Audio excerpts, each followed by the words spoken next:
গণমাধ্যম যদি সে সাপোর্ট না করতো ফুটবল টিকে থাকা খুব ডিফিকাল্ট ছিল। এটা বাস্তবতা। যে দেশে ফুটবল কালে ভদ্রে একটা ম্যাচ জিতে, যে দেশে ফুটবলে ঘরোয়া ফুটবল দর্শক জানা, সে দেশে ফুটবল নিয়ে যে মূলধারা গণমাধ্যম কাজ করে, সামাজিক যোগাযোগ মাধ্যমগুলো মানে বোনের খেয়ে কি বলে নিজের খেয়ে বোনের মোস্তার আছে, এই তো বেশি। আমি কিভাবে এদের দোষ ধরবেন? 188 র্যাঙ্কিংধারী ফুটবলের দেশ, প্রতিদিন ফুটবল নিয়ে আলোচনা, এটা আপনি কিভাবে তাদের আপনি ভুল ধরবেন? আপনি বলেন তো। বাংলাদেশের গণমাধ্যম কি প্লেয়ারদের এক্সট্রা একটু প্রেসারে রাখে কিনা? আমি নিজেও 8 বছর মূলধারার সাংবাদিকতা করেছি বাংলাদেশের খুব বড় দুটো জাতীয় দৈনিক সমকাল এবং প্রথম আলোতে। আমি যখন সাংবাদিকতা করেছি বা আমার হাউস থেকে যে ধরনের নির্দেশনা ছিল যে একদম কিভাবে ট্রু জার্নালিজম করা যায়, আমি অন্তত বিশ্বাস করি আমি যাদেরকে চিনি জানি তারাও খুব ভালো জার্নালিজম করছে।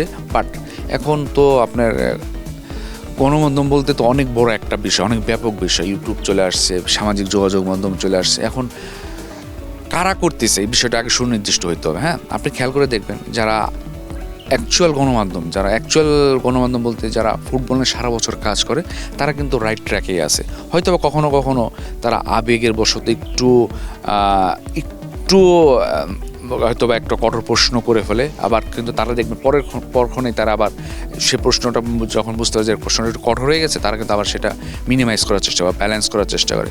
কারণ গণমাধ্যম, আমি অন্তত বিশ্বাস করি বাংলাদেশের ফুটবল যে অবস্থান ছিল, গণমাধ্যম যদি সে সাপোর্ট না করতো ফুটবল টিকে থাকা খুব ডিফিকাল্ট ছিল। এটা বাস্তবতা।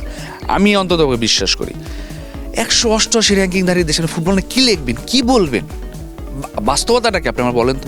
188 র্যাঙ্কিংধারী ফুটবল নিয়ে যে মানুষ গণমাধ্যমে আসে, বড় একটা ফিচার হয়, বড় একটা ছবি আসে, এটা আমার কাছে অন্তত পক্ষে মনে হয় যেটা বাড়াবে। বিশ্বাস করেন, হামজা আসছে, ঠিক আছে, ফাইন, হামজার মতো প্লেয়ার নিয়ে লেখার অনেক সুযোগ, অনেক কিছু করা আছে, কিন্তু 188 র্যাঙ্কিং, যে দেশে ফুটবল কালে ভদ্রে একটা ম্যাচ জিতে, যে দেশে ফুটবলে ঘরোয়া ফুটবল দর্শক জানা, সে দেশে ফুটবল নিয়ে যে মূলধারা গণমাধ্যম কাজ করে, সামাজিক যোগাযোগ মাধ্যমগুলো মানে বোনের খেয়ে কি বলে নিজের খেয়ে বোনের মোস্তার আছে, এই তো বেশি। আমি কিভাবে এদের দোষ ধরবেন?